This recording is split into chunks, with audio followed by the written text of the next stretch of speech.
All right, we have a new character to discuss today, Ainz Ooal Gown. So this is part of the Overlord collab. So let's just talk about him and the art that comes with him. He is a mage he's basically a rainbow mage. He can cast any element, including non-attribute. The only element he doesn't do is light. But other than that, he does everything else. However, he specializes in fire and no attribute magic. Matter of fact, it's actually part of his collab magic that they call tier magic. So that's really what it specializes in, but he can do other stuff.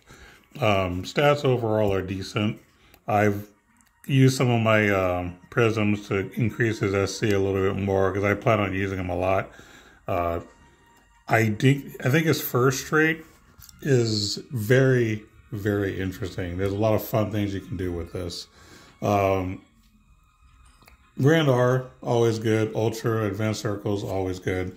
But basically for each living ally, you boost his magic attack damage and damage cap, and you cut damage taken based off the number of characters you have alive. However, if any of those characters on your team are considered grotesque, they each count as 3, and you can get stacks up to 9. So these are going to be undead creatures, beasts, insects, stones, spirit, and dragons. There's a lot of very interesting things you can do to make this work, and you don't have to go out of your way and like do something that makes no sense. And I'll kind of explain what I mean. So let me back up a bit. So for example, in this party, so we have the homeboy in the middle. We have the new girl, which I'm not going to talk about today, but if I can get her to pop up, you know what, we're going to do it a different way because that's taking too long. But basically what I'm trying to show you is that you can use characters of other types, like this guy, for example. He's naturally a dragon, and dragon is considered a grotesque type, so your mage is going to be able to get benefits, all the benefits, because he is at least one of those types. And then the new girl, who is I'm just going to find her down here since I can't pull her up the other way. She's considered a creature type, so she's also going to give him all these wonderful extra buffs. But there's more. So I have another team that I'm using for the sake of testing him out, and I'm going to show you some passives that you can use that can change the type of character you have without it, with it giving you something worth it. For example, let's go down here. I have Stone World. Stone World will give your character the stone type while also increasing defense and nullifies piercing stuff. So if you have a tank in your team, give him Stone World and he's going to make your mage even better. Another thing you can do, and we're going to look at Reyna because I did this to Reyna, I believe. Let's see if I also gave her Stone World. But there's another thing you can do. Now, keep in mind these abilities that I'm going to talk about are limited. So you're not going to be able to just get them. Like Stone World came from the Dr. Stone collab. And the other one I'm about to talk about, comes from I think it's one of those paid in New Year arcs that are honestly not worth it. But if you happen to have it, this can help. Let me just find it real quick. There it is. Oh, that's not it. It starts with an L. That's why I thought that was it. Give me a minute to find it. There it is. Lunar Zodiac Power Attack. Basically, you get the Beast type, which is one of the grotesque types. And of course, you get skill damage and damage cap. So these passives will give you the typing that'll help the mage, plus it'll do something extra that'll benefit the person that you're equipping it to. So there are ways to manipulate the types of characters that they are while giving them a boost as well. So you can do that as well. So either find characters that are naturally that type, or use certain passives that can change the type but still give you some kind of benefit. That's kind of what I was getting at. But very, very unique. I think it's kind of cool. Like if you have some interesting things, like you can make this really good. Now, if you don't have the 2 abilities that I talked about, you can just use like Mimicry Dragon or something like that. I mean, if you really want to go that far, I don't think you necessarily have to go out of your way to do it, but you know, it's something you can do. But if you happen to have the two that I mentioned that come from limited arcs, I think those will definitely be very beneficial on those characters that you give them to make this guy better. Other than that, as I mentioned before, his magic is specifically, oh, he can do all types of magic except light, but the ones he specializes in is going to be Hellfire, which is a fire type magic, and True Dark, which is considered no attribute. Now, the interesting thing about these two spells is that they are not time stop, which means they are stacking magic, basically, is the new terminology. So that opens up a lot of opportunities, a lot of interesting things you can do. Um, Not only just in how you stack your magic when you're doing like boss fights, but it also can help you in a PvP scenario because since this is not considered time stop magic, you can cast through other people's magic. So that gives you a bit of an advantage if you're going to go that route. So, like I said, there's a lot of potential in this character if you know how to use them. And just like any other mage, you want to give them MP and magic. This is nothing special. I'm building them as a crit because, you know, I have a certain build that I'm going to do to make him do more and more damage. I'm not really focused on any particular element for extra damage. I'm mainly just focused on his intelligence, his MP, and crits, and that's pretty much it for the most part. Stat boost, robe boost, you know, giant purge, things like that. As far as equipment, I'm not doing any paid gear stuff. I'm just equipping what I have. I happen to have a forged Heaven's Cry, or Heaven's Sacred Cry, you know, so whenever he crits, he deals more damage, and he ups his crit rate by 3%. Why not? And I also have that, there's an item you can get that's specifically for like I think they're like non-human types or something like that would have really, really good stats. Isn't that for him for the robe? So excellent character to give that to. But overall, I just think he's a really, really cool character. No, I've never watched the anime, by the way. I've heard that it's basically one of those trapped in a video game genres, which I actually like. So I plan on looking it up on Netflix one day. But as far as Last Claudia's build of it, overall, I think they did a good job. There's a couple of passes that are unnecessary, but I understand that they don't want to go too heavy on making a character everything they should be. They want to hold back. I disagree with it, but you know, whatever. But either way, there's still an excellent character. So what we're going to do before I talk about the arc is I'm going to jump to my testing phase where I do the Bahamut stuff, and then we'll come back and talk about the arc.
Alright, so we're going to go ahead and talk about the arc. I'm going to use the banner part here because mine's not level 15 yet.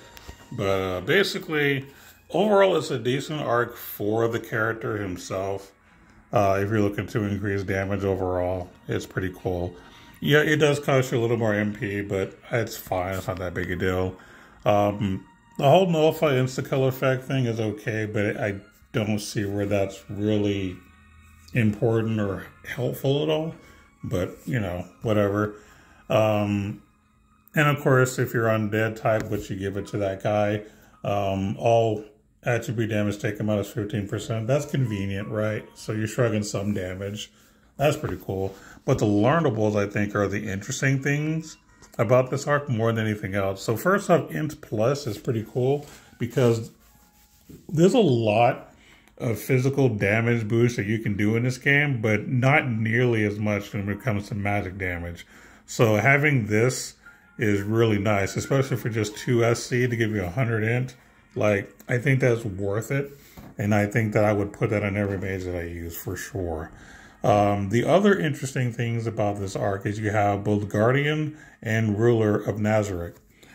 Now, the way that I'm understanding this, and you feel free to correct me if I'm wrong, whoever you give Ruler of Nazareth to, that's the person that's going to get all the benefits. So they're going to get all the damage, the shrugging of damage as well, stuff like that. And the other people that you equip Guardian of Nazareth to will not get any benefits. They will just be using the 3SC more or less to help whoever is using Ruler of Nazareth. So you put Ruler on the character that you want the buffs to go on to, and put Guardian on the other characters that are not going to get the buffs. And that's kind of, I believe, how this is supposed to work. So you save 9 SC, we'll just say for the mage that we talked about, and then 3 SC for 3 other characters that are going to be in your party, assuming you're doing like Arena or something, or GVG. And the person equipped with Ruler will get a lot of buffs. I think this is very interesting, and I think there's a lot of potential in this. I'm definitely going to try it and see how good it is. But I do think there's a lot of potential in PvP with that particular setup. Shadow Enhance is decent as well, if you're looking for more damage. Overlord, I would not use this on any character except Ainz Ooal Gown, since he's already undead, so getting undead type, no big deal. But basically, you're just increasing your magic attack damage cap. And non-stacking damage for 3,000. It's cool. I don't know if it's necessary though. I mean, you're not increasing your actual like magic damage bonus. You're just increasing the cap. So if you're capping it high enough, I don't know if it's worth spending 11 SC on this, but I would say that if you give it to any mage that can do double hits, like Lilaha or Lily, I think her name is, and what's that other guy's name? I forgot his name already, but he also does like double hits with multiple magics. Linus. I think giving Overlord to those characters, I think I would 100% do, because you know they're doing double hits, and if you're building them for magic damage, like that's a lot of damage you can do. For any other mage that's only doing like single hits, I don't know. But for anyone that's doing double hits, 100% use that. So yeah, there's a lot of really good learnables on this arc. A fantastic banner overall. But yeah, that's going to be it for this video. Again, a fantastic character, really good arc. Oh yeah, I forgot to talk about the Aether Award. It's fine. The stats are okay, nothing to brag about. You give undead type, or just give it to someone who's already undead. Battlestar boosts skill and magic attack damage based on number of undead types allies. Ugh, I don't like that. So you're having to put mimicry on your other characters that are not going to get a bonus because there's no skill that gives you like undead and something cool, I don't think. So this is kind of bad, to be honest. I think this is kind of terrible. So everything else about the arc is great, but the Aether Reward is garbage. Yeah, you do get silence resist and light +5, but it ain't worth it. I'm not gonna lie. There are better things you can do. But other than that, like the learnables are great and the arc traits are decent. So and the character is just super cool. Lots of potential. So, you know, if you pull this guy, you definitely got a good pull. All right, later.